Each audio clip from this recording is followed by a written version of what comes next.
Türkiyə Milli Müdafiə Nazirliyi 2026-2027-ci illərdə Azərbaycan hərbçiləri üçün təlim keçəcək. Bu barədə Nazirliyin ilk sosial şəbəkə hesabında açıqladığı qonaq hərbi şəxsi heyətinin kvota planında qeyd olunub.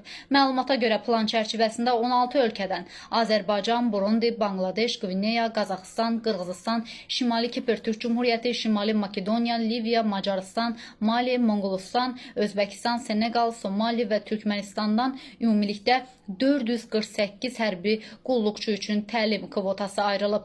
Nazirlikdən o da əlavə olunub ki, il ərzində dost və müttəfiq ölkələrdən daxil olan əlavə müraciətlərə uyğun şəkildə bu sayın artacağı gözlənilir. Türkiyə Milli Müdafiə Nazirliyi tərəfindən bir çox dost və müttəfiq ölkə ilə imzalanmış ikitərəfli sazişlər çərçivəsində təlim və məsləhət fəaliyyəti həyata keçirilir deyə məlumatda vurğulanıb.